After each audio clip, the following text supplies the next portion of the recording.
about to leave. Already packing, come with me. I'm not ready. Hello friends and enemies, welcome back to Happy For Now. It's me Isabel here with my mid-month wrap-up for for August. I'm a little bit late this week or this month because of the readathon and stuff happening. I wanted to wrap that up before I wrapped up my reads because I did read some books on Sunday, of course. So here I am. Sorry it's late for me. It's fine. Just life, you know, life. And now my cat's scratching her post, so y'all just have to deal with it. I wanted to review the like 18 books I've read so far this month. How did we get here? I don't know, but we're here. We're here. So yeah, let's talk through it. I read a lot of YA so far this month, and then I'm kind of like now this last half pivoting back to romance. I just needed like change of pace for a minute, so that has been nice. First up, we have Pumpkin by Julie Murphy. I adored this. This is such a cute book about a gay teen in Texas. This is set in the universe of Dumplin', and we follow his journey of like self-acceptance. It's like a very self-acceptance journey and like his desire to do drag and kind of getting bullied, but it's not like, what do I want to call it? It's not like the kind of bully book where you're like, oh God, I hate this. Like, I mean, I don't love it, don't get me wrong, but it's not like overly painful. Does that make sense? I hope that makes sense. I gave this a 4 out of 5 star. I just really loved this. I will pretty much read anything Julie Murphy writes. I really enjoy her voice as an author. Then I read Bombshell by Sarah McLean. This comes out next week on the 24th of August. And if you want a historical romance set in Victorian era with a take no shit heroine, who we've met before in the Scandal and Scoundrel series, Cecily Talbot, this is for you. We have a grumpy, grunty hero because, well, Sarah McLean doesn't write anything but that, and I loved them. This hit the spot in all the ways. One of my favorite historicals I've read this year. I've not read a lot. As we all know, I'm in a big historical slump currently. It's a thing in my life. We're surviving. We're surviving. There's so many other things to read. It's fine, but it is kind of weird because there are historicals I would like to read, but I just like, they're not it right now. It's not happening. But I finished that. I gave that 5 stars. It will probably be on a favorites of the year list, very likely. Sarah McLean for me is a favorite author, so again, I don't find it very surprising that I would be like, yeah, absolutely, I'm gonna read more of this. So next I read Ace of Spades by Farida Abikade Emidi. I don't think I got that quite right, but this is a YA thriller mystery situation. I do want to give a big content warning here for just the themes around Black trauma in this book. I saw some people complaining that like nobody mentions it, and I was like, oh, I didn't even know that was a theme because I'd never seen it mentioned. But yeah, that is a big theme here. There's also homophobia and some other things like that in this book, but this follows 2 teens who are at a boarding school, not a boarding school, like a fancy private school. And there's something insidious happening inside. It has that vibe of like, these people kind of don't want them there and they're doing some things to try and get them out. And it's about these 2 uncovering the truth behind it all and exposing it. And I was absolutely 100% blown away by this book. I loved it. And I think if you have any interest in it, you definitely should check it out. Then I read A Flick Between Friends by Shay Sanders. This is a very quick novella that I loved. Oh my gosh, this is so good. Ashley from Bookish Realm recommended this to me. It is like book 2 or 3 in the series, but you could definitely start here. I asked ahead of time before I started it. And so in A Flick Between Friends, we watch 2 co-workers who get furloughed together end up making porn together, and it's great. Oh my gosh, it's so good. Our female main character in this book is a very loud and what some would call annoying or unlikable, but I loved her for it. And our male main character isn't a pushover, but he just always has fun with her, so he goes along for the ride. Like, she bullied him into skydiving and just like kind of antagonizes him, and it's so freaking fun, y'all. Oh my gosh, it's so freaking fun. So I just truly had a blast reading it. I gave it 4 stars. It's a quick little smutty novella. I want to read the rest of the series. You know, they make basically like an OnlyFans sort of situation together, and she ends up like making her income and then some off of it. It just was a really fun read. Very dirty, but like very like fun in the like, oh no, I actually have feelings for him. I said this would never happen situation. Next I read Sleeping Around by Morgan Vega. This is a really fun story around a foster kid named Corey. She is going off to college. She feels like she's all alone and doesn't realize that her foster parents who like are sending her off to college like still want to be very involved in her life and care for her. And it's kind of just about her finding who her friends are, what friends are, what it is to find people that support you and will like help you. It's a very touching story. I gave it 3.5 stars. It was fun. It was a solid debut. I think this cover is really fun as well. But yeah, it was a good time overall. I had a couple quibbles with the plot. It felt a little slow in spots, but it was really interesting. You know, she's a violinist. She's going to school for music. She has some of those normal like things that happen sometimes when you're a teen. And going to college, mistakes, not like big mistakes, like little mistakes, but I really liked showing how it showed imperfection through the character's actions. Like this character is not perfect and she's not this like star student. She's not like, she's just a teen, and that is so normal. And I really appreciated that part of this. Then I read Yona of the Dawn, volume 31, 5 stars, loved this. I need the next volume. As always, in my greedy little hands immediately, because whew, it was so good. I don't really have a lot to say about Yona. I've talked about it many times on my channel. I'll give you my little mini plot summary, which is Yona is a princess. She watches her father be murdered. Her and her guard Hawk go on the run, and she ends up collecting these 4 dragon men who have these magical abilities that have been passed down through ages in the different villages, and they're on a political fantasy adventure with some romance mixed in. And then I read Amari and the Night Brothers by B.B. Alston. Finally, I read this. I have had this checked out multiple times from the library and just hadn't gotten to it. And I finally did, and I'm glad I did. I'm so glad I did. This is another 5-star read. Definitely on my favorites of the year list for the middle grade I've read this year. And this was so fun. I had it pitched to me as Men in Black meets like middle grade adventure. And this through and through is like a paranormal-ish middle grade adventure. Amari gets sent to this special school where kids that have powers go. Turns out the kind of power she has is not allowed.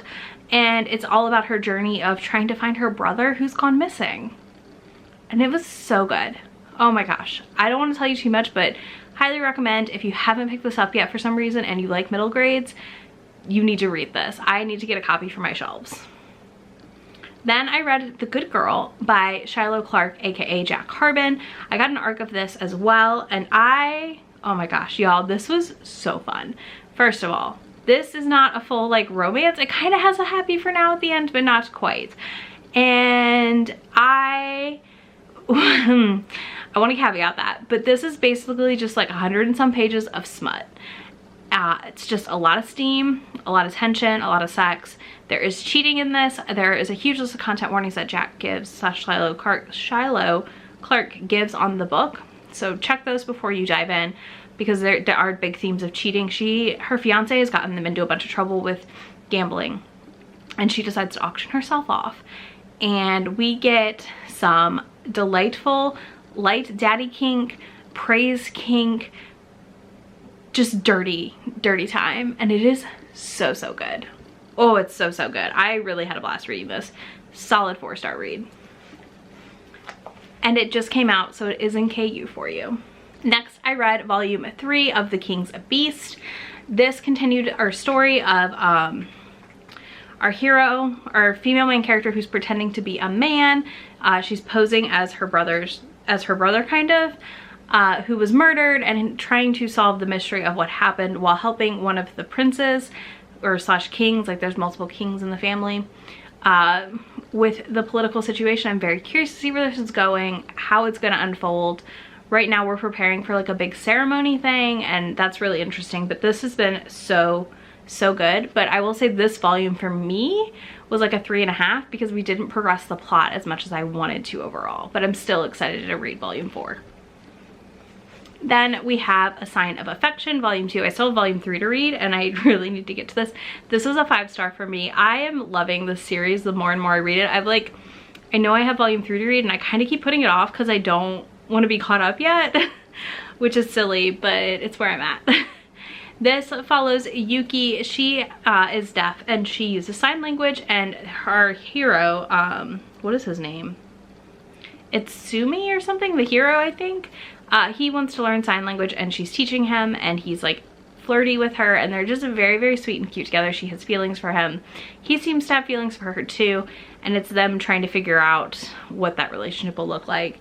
They're in college. It's just very, very cute. Like, adorableness. I did get caught up on an entire series, which is Blood on the Tracks. So I read volume 3, 4, 5, and 6 of Blood on the Tracks. If you are looking for a thrillery manga series and you have not picked up Blood on the Tracks, I cannot recommend this enough.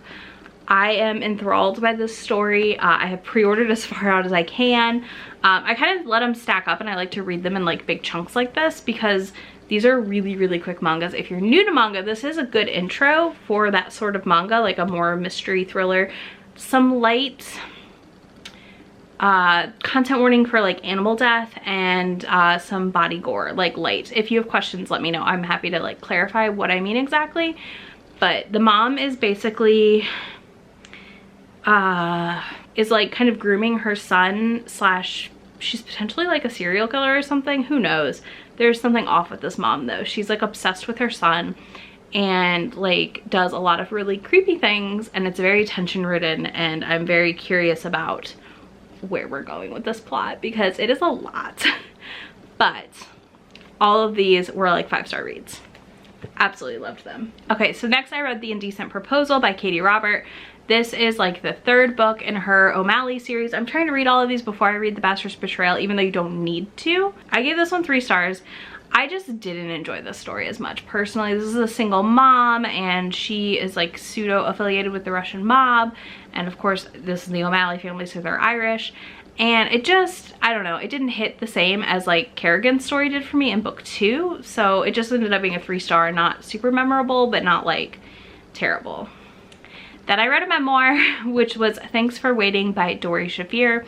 This is a memoir about a podcaster I like. I like her podcast Forever 35, and I followed some of their IVF journey on Matt and Dory's excellent adventure because I was curious about the process of IVF.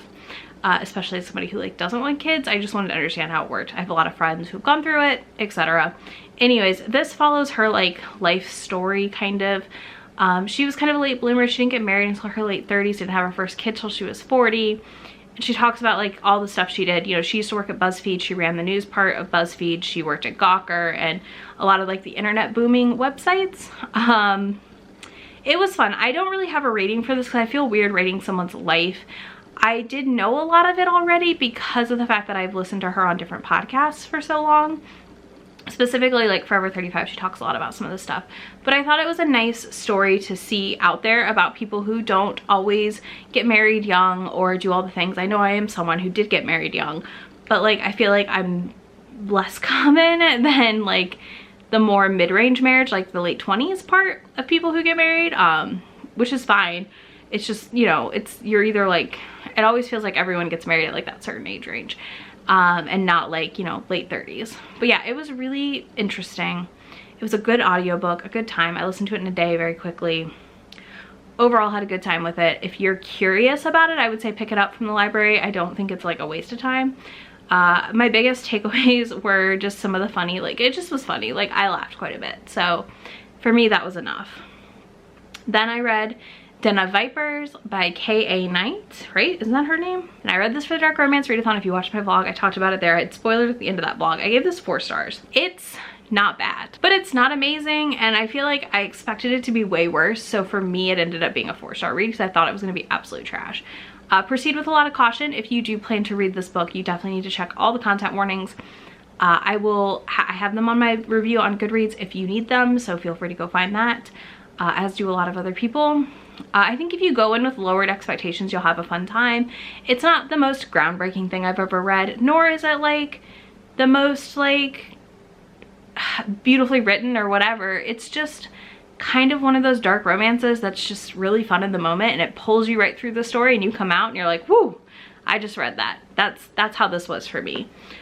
I don't want to go too in depth and spoil anything, but I ended up liking all the characters for the most part, and I really liked how Roxy was a participant in things and not just there as like fodder or to be protected.